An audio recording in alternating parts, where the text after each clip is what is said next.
किसनपुर राज्य के एक छोटे से गांव मणिपुर में गर्मी के तेज और जलते हुए मौसम से पूरे गांव के लोग बेहद परेशान हैं। लखन अपनी पत्नी ममता और 2 छोटे बच्चों के साथ एक छोटी सी झोपड़ी में रहता था। गरीबी ने उनकी जिंदगी को इस कदर रखा था कि उन्हें रोज के खाने पीने के लिए संघर्ष करना पड़ता था। सूरज की कड़ी धूप झोपड़ी में आ रही तपिश और गर्मी ने उनकी हालत को और भी बुरा बना दिया था। अजी, क्या आपको नहीं लगता कि इस गर्मी में जब हम इतना कष्ट सहते हैं तो इस गर्मी से हमें भी कुछ राहत मिलनी चाहिए? और बच्चों के लिए तो कुछ ठंडा करने का भी कोई इंतजाम नहीं है। घर में ठंडी और छाव का तो कोई नामो निशान नहीं है। इस गर्मी से हमारा हाल तो ऐसा हो गया है कि अब तो रात को भी नींद में घबराहट होती है। ऐसा लगता है जैसे हमारा पूरा शरीर जल रहा हो। हाँ, मुझे भी यही लगता है, लेकिन ये सब हमारी किस्मत है। मेहनत करने के बावजूद कभी कोई मदद नहीं मिलती। ये गर्मी तो जैसे हमें और भी तोड़ देती है, लेकिन फिर भी हम हार नहीं मान सकते। हमें अपने बच्चों के लिए जीना है। ममता, कुछ तो रास्ता मिलेगा, बस उम्मीद नहीं छोड़नी चाहिए। अजी, क्या करें? इस गर्मी से जूझे हुए जीना बहुत मुश्किल हो गया है। मैं तो बस यही सोचती हूँ कि किसी तरह इन हालातों से बाहर निकल सके। बच्चे तो छोटे हैं, उन्हें देखकर मन बहुत दुखता है। तुम्हारी बात सही है ममता, लेकिन हमें कोशिश तो करनी होगी। कुछ ना कुछ करना होगा। मैं तुम्हारे और बच्चों के लिए हर मुश्किल से लड़ने को तैयार हूँ। हमें कभी हार नहीं माननी चाहिए। छोटे छोटे बच्चे गर्मी के कारण बेहद परेशान थे और ममता हर पल घर के कामों में व्यस्त होकर इस उम्मीद में जी रही थी कि किसी तरह उनका जीवन थोड़ा बेहतर हो सके। एक दिन ममता रसोई में खाना बना रही होती है। तभी उसके दोनों बच्चे उसके पास आकर कहते हैं, माँ, हमें कुछ ठंडी चीज दो ना। बहुत गर्मी हो रही है, पंखा भी नहीं चलता है और हवा भी नहीं आता है। थोड़ा सा पानी या कुछ ठंडा दे दो, हमें बहुत प्यास लग रही है। हाँ माँ, मुझे भी गर्मी बहुत लग रही है। क्या हमें कभी ठंडा पानी पीने को नहीं मिलेगा? देखो ना माँ, कितनी गर्मी है। क्या हमें कभी आराम से रात को सोने को नहीं मिलेगा? इस गर्मी में तो कुछ भी नहीं किया जा सकता माँ। ममता के चेहरे पर चिंता और दुख साफ नजर आता है और उसके आंसू बहने लगते हैं।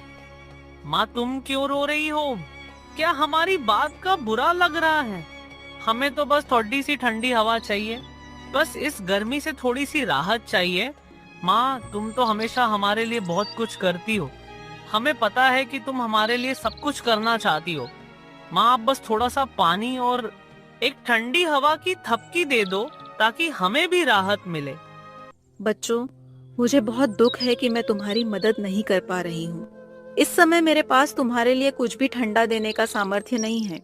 घर में कोई ठंडी चीज नहीं है और तुम्हारे लिए कुछ करने का दिल बहुत तड़पता है। माँ, तुम चिंता मत करो, हम आपकी परेशानी को समझते हैं। हम भी कभी ना कभी खुश होंगे, बस आप हमें प्यार करती रहो। तुम दोनों की मुस्कान ही मेरे लिए सबसे बड़ी राहत है। बच्चों, तुम लोग हंसते हो तो लगता है जैसे मेरी सारी तकलीफें कम हो जाती हैं। लेकिन सच तो यह है कि हम जो चाहते हैं वह हमें मिल नहीं पाता। फिर भी तुम दोनों को खुश देखना ही मेरी जिंदगी का सबसे बड़ा सुख है। दूसरे कमरे में बैठे हुए लखन ने यह सुना और उसका दिल बैठ गया। उसकी आंखें नम हो गईं। महंगाई इतनी बढ़ गई थी कि बर्फ खरीदने के लिए भी पैसे नहीं थे।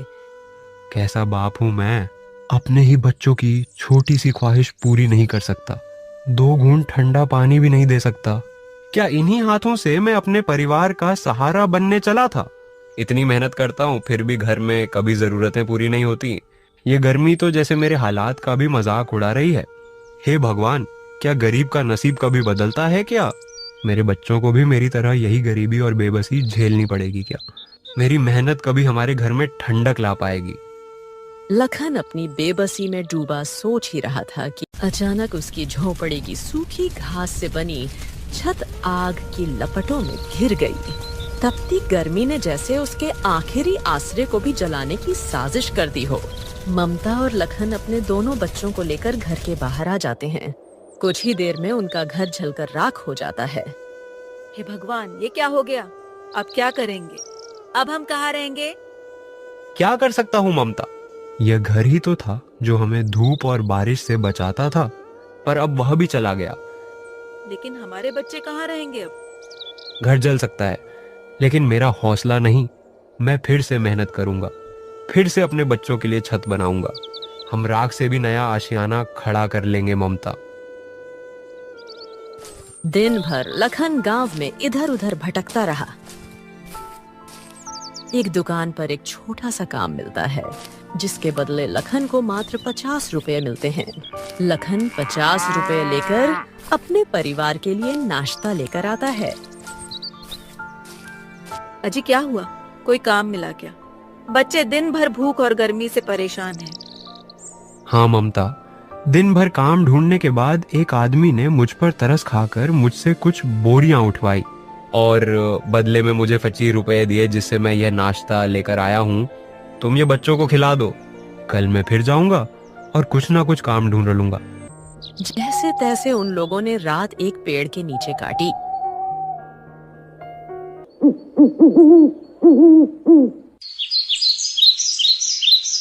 सुबह होते ही लखन जंगल की तरफ जाता है और बहुत सारे सूखी घास ले आता है। और शाम होने तक लखन उनके लिए एक छोटा सा घर तैयार कर लेता है। ममता, शाम हो गई है, तुम बच्चों का ध्यान रखना। आज हम सबने सुबह से कुछ भी नहीं खाया है। मैं जाकर कुछ खाने का इंतजाम करता हूँ। मैं नहीं चाहता कि मेरा परिवार भूखा सोए। ठीक है, मगर जल्दी ही आ जाइएगा, कुछ ही देर में अंधेरा हो जाएगा। तुम चिंता मत करो, मैं जल्दी ही आ जाऊंगा। ऐसा कहकर लखन घर से काम की तलाश में निकल जाता है।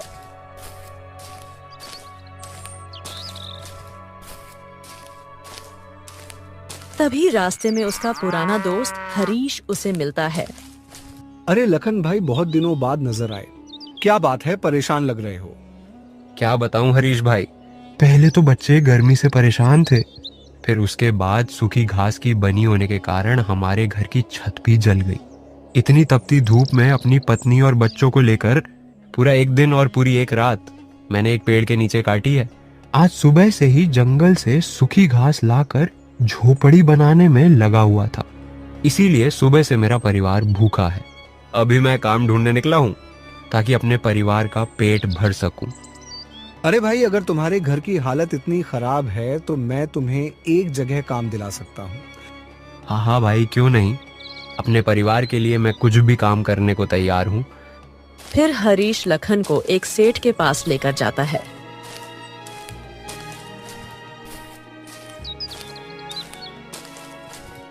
सेठ जी, ये मेरा दोस्त है, ये बहुत मुसीबत में है, कृपा करके इसे कोई काम पर रख लीजिए।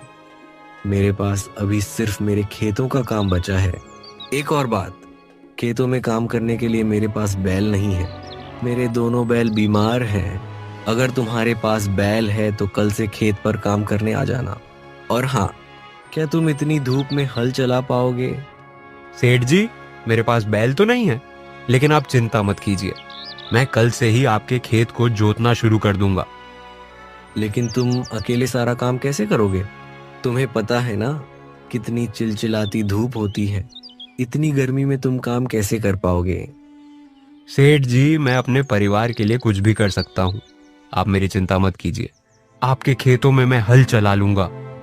ठीक है, तो फिर मेरा खेत बहुत बड़ा है।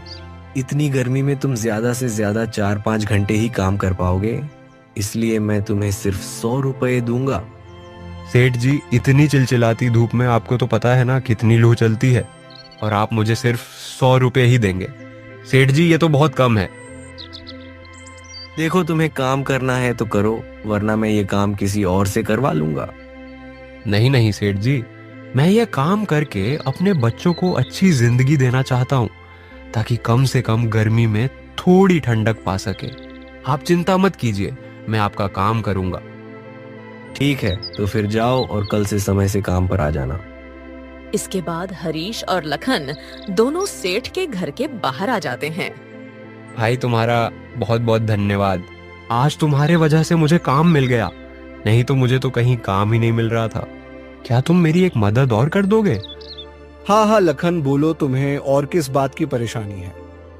भाई मेरे परिवार ने आज सुबह से कुछ नहीं खाया है। क्या तुम मुझे थोड़े पैसे उधार दे सकते हो?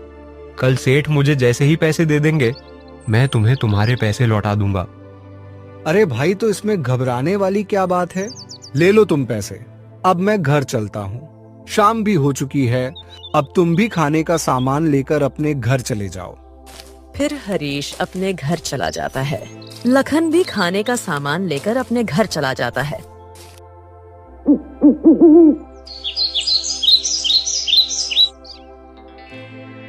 अगले दिन सुबह होते ही लखन सेठ के घर की ओर निकल जाता है। खेतों पर पहुंचकर लखन अपना काम शुरू कर देता है। चिलचिलाती धूप में लखन पूरी मेहनत से अपना काम कर रहा था। लखन अपनी पूरी मेहनत सिर्फ अपने परिवार के लिए कर रहा था। गर्मी की वजह से उसकी हालत बहुत खराब हो चुकी थी, लेकिन फिर भी बिना रुके वह अपना काम किए जा रहा था। इसी तरह शाम हो जाती है और सेठ वहां आता है। अरे वाह लखन, तुमने तो बहुत अच्छा काम किया है। या लो, आज के तुम्हारे 400 और कल समय से काम पर आ जाना। लखन खाने का सामान खरीदता है और घर चला जाता है। ये क्या जी, आप तो पूरे पसीने से लटपट हुए हैं। हाँ ममता, काम ही कुछ ऐसा मिला है। सेठ जी का खेत जोतने का काम मिला है, जिसके बदले में सेठ जी 400 दे रहे थे। तुम देखना, कुछ दिनों में सब सही हो जाएगा। आप हम लोगों के लिए खुद को इतनी तपती धूप में झोंक रहे हो। आप कैसे झेलेंगे ये सब? तुम मेरी चिंता मत करो ममता, तुम देखना मैं सब ठीक कर दूंगा और हमारे बच्चों को यूं गर्मी में जलना भी नहीं पड़ेगा। कुछ दिन यूं ही बीत जाते हैं। अब लखन के परिवार की स्थिति भी ठीक होने लगी थी। वह रोज तपती धूप में सेठ के खेतों में अपनी पीठ पर हल्का बोझ लिए हुए काम करता था। एक दिन लखन अपने घर आया तो ममता को उदास बैठे देखकर उसने पूछा, क्या हुआ ममता, तुम ऐसे उदास क्यों बैठी हो? आदित्य की तबीयत बहुत खराब है। गर्मी की वजह से छोटू को लू लग गई। हम क्या करेंगे? हमारे पास तो इतने पैसे भी नहीं है कि छोटू को अस्पताल ले जा सके। तुम चिंता मत करो ममता, मैं देखता हूँ क्या कर सकूं। सबसे पहले लखन हरीश के घर का दरवाजा खटखटाता है। क्या हुआ लखन, तुम यहाँ कैसे? हरीश भाई, आदित्य की हालत बहुत खराब है। गर्मी की वजह से उसे लू लग गई है भाई। मुझे कुछ पैसों की जरूरत है, कृपया मेरी थोड़ी मदद कर दो। मैं तुम्हारा एहसान जिंदगी भर नहीं भूलूंगा। लखन भाई, जितना हो सकता था मैंने तुम्हारी मदद की, लेकिन मेरा भी खुद का एक परिवार है और उसके भी कुछ खर्चे हैं। मैं भी तो तुम्हारी तरह एक गरीब आदमी हूँ। माफ कर दो भाई, मैं तुम्हारी मदद नहीं कर सकता। हरीश भाई, मुझे अब भी पैसों की बहुत जरूरत है। अगर मेरे बेटे को समय पर इलाज ना मिला तो उसकी जान को खतरा हो सकता है। भाई, क्या तुम मेरी कोई मदद नहीं कर सकते? लखन, मेरी बात समझने की कोशिश करो। मेरे हाथ अभी भी तंग है। मैं तुम्हारी कोई मदद नहीं कर सकता। इतना कहकर हरीश घर के अंदर चला जाता है। तभी हरीश की पत्नी उसे कहती है, क्या हुआ जी, कौन था दरवाजे पर जो इतना जोर जोर से दरवाजा पिट रहा था? अरे वह मेरा दोस्त लखन था। उसके बेटे को लू लग गई है और वह बहुत बीमार है, इसीलिए मुझसे पैसे मांगने आया था। मैंने उसे साफ मना कर दिया पैसे देने से। वह तो आपका बहुत अच्छा दोस्त था, फिर आपने उसकी मदद क्यों नहीं की? अरे मधु, दोस्ती मैं तभी तक किसी से रखता हूँ जब तक मुझे उससे फायदा हो। चलो मान लिया, मैंने उसे उधार दे भी दिया तो वह मेरे पैसे लौटाएगा कैसे? उसका तो खुद का परिवार संभलता नहीं।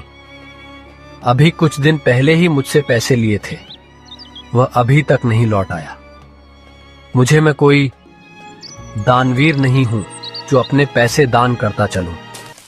इधर लखन बहुत बेबस और परेशान था। उसने अपने सभी रिश्तेदारों और जानने वालों से पैसे मांगे, लेकिन सभी ने कुछ न कुछ बहाना बना दिया।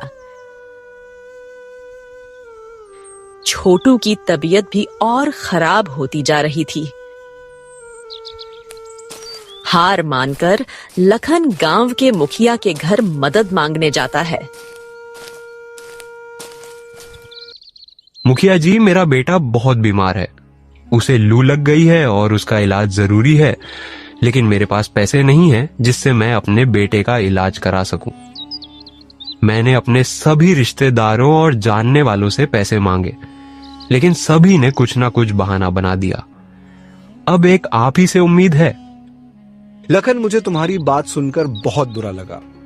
रिश्तेदार और दोस्त तभी तक साथ देते हैं जब तक इंसान के पास पैसा हो। लेकिन लखन, तुम तो जानते ही हो, गांव के जो भी छोटे मोटे काम चल रहे हैं वह मैं अपने पैसे से करा रहा हूं।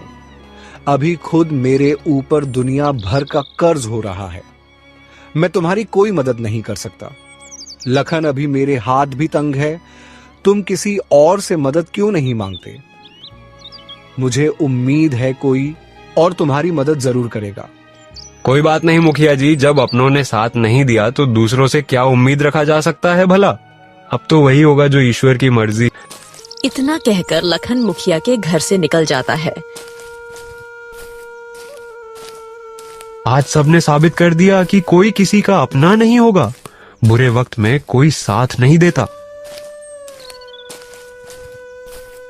लखन बीच रास्ते में ही चिंता के कारण बेहोश हो जाता है। तभी रास्ते से गुजर रही एक औरत की नजर लखन पर जाती है। अरे यह कौन है और यह रास्ते पर ऐसे बेहोश क्यों पड़ा है? मैं इसे ऐसे हालत में छोड़कर आगे नहीं बढ़ सकती। औरत लखन को अपने घर ले जाती है और उसकी खूब सेवा करती है। थोड़ी देर बाद लखन को होश आ जाता है। ये मैं कहाँ हूँ? मैं तो अपने घर जा रहा था। छोटू की तबीयत खराब है, मुझे जल्दी से घर जाना होगा। तुम रास्ते में बेहोश पड़े थे, इसलिए मैं तुम्हें अपने घर ले आई। तुम ऐसी हालत में अपने घर कैसे जाओगे? अभी तुम्हें आराम की जरूरत है। तुम बाद में अपने घर चले जाना। आप कौन हैं और आपने मेरी मदद क्यों की? आप तो मुझे जानते भी नहीं हैं, फिर भी आप मुझे अपने घर ले आए और मेरी इतनी सेवा की। भगवान ने हमें एक दूसरे की मदद करने के लिए ही बनाया है। जब कोई परेशान हो तो हमारा फर्ज बनता है कि हम सामने वाले की मदद करें। हो सकता है, लेकिन मुझे तो लगता है कि लोगों को कोई फर्क नहीं पड़ता कि कोई मारे या जिए, लोग सिर्फ अपने लिए जीते हैं। हो सकता है तुमने अब तक सिर्फ लोगों के बुरे चेहरे ही देखे हो, लेकिन मैं मानती हूँ कि अच्छाई अभी भी बाकी है। हाँ, कुछ लोग ऐसे भी होते हैं, लेकिन सभी नहीं। वैसे तुम बेहोश कैसे हो गए? तुम्हें देखकर लगता है कि तुम बहुत परेशानी में हो। मेरे बेटे को लू लग गई है, लेकिन मेरे पास इतने पैसे नहीं है कि मैं उसका इलाज करा सकूं। मैंने सभी से मांगे, लेकिन किसी ने भी मेरी मदद नहीं की। आखिरी उम्मीद लेकर मैं गांव के मुखिया के पास गया था, लेकिन उन्होंने भी मेरी मदद करने से इनकार कर दिया। मैं इसी सोच में डूबा हुआ था। तभी मुझे चक्कर आया और मैं वहीं गिर गया। उसके बाद मुझे कुछ भी याद नहीं। जब आंख खुली तो आप सामने थे। तुम तो बहुत बड़ी मुसीबत में हो। अब तक तो तुम्हारे बेटे की हालत बहुत खराब हो चुकी होगी। तुम एक काम करो, जल्दी से अपने घर जाओ और अपने बेटे का इलाज कराओ। अनजान औरत लखन को बहुत सारे पैसे देती है। इससे तुम अपने बेटे का इलाज करा लेना और जो पैसे बच जाए उनसे अपना कोई व्यापार शुरू कर लेना। आप किसी भगवान से कम नहीं है। मैंने भगवान का नाम तो सुना था, आज देख भी लिया आपका। बहुत बहुत धन्यवाद। आपका यह एहसान मैं जिंदगी भर नहीं भूलूंगा। अरे नहीं भैया, ये बड़ी बात नहीं है। अब आप जल्दी से जाओ और अपने बेटे का इलाज कराओ। लखन जल्दी से अपने घर जाता है और अपने बेटे का इलाज कराता है।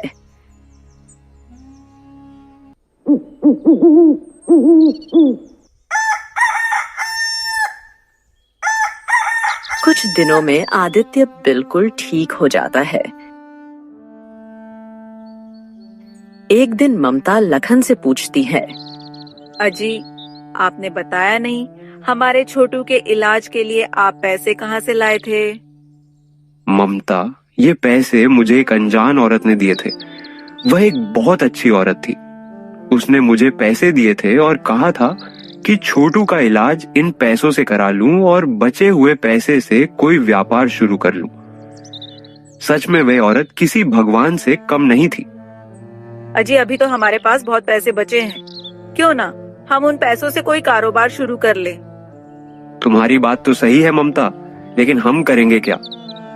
मैं तो कहती हूँ एक दुकान खोल लेते हैं जिसमें हम जूस और मिल्क शेक बेचेंगे।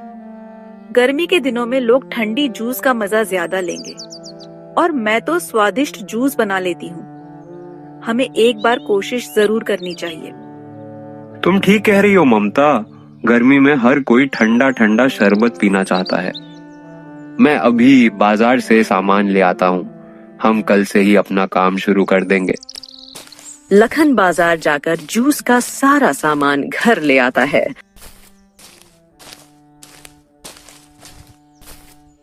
और अगले दिन से दोनों बाजार में अपना ठेला लगाते हैं।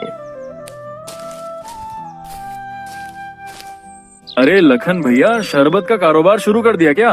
अच्छा है, अच्छा है। अब जल्दी से मुझे ठंडी ठंडी शरबत पिला दो, देखूं तो कैसा शरबत बनाते हो आप। हाँ हाँ भाई, क्यों नहीं। ये लो ठंडा शरबत, जल्दी से पकड़, बताओ कैसा बना है। वह आदमी जैसे ही शरबत पीता है, उसे शरबत इतना अच्छा लगता है कि वह 3-4 गिलास शरबत पी जाता है। अरे भाभी जी, ऐसा क्या मिला दिया है शरबत में?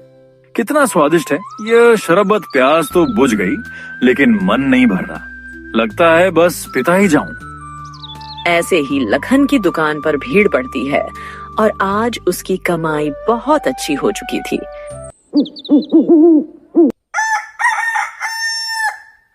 लखन रोज ऐसे ही अपना ठेला बाजार में लगाता और उसका सारा शरबत बिक जाता। धीरे धीरे लखन की शरबत की मांग और भी बढ़ गई। अब लखन की स्थिति में काफी सुधार हो चुका था।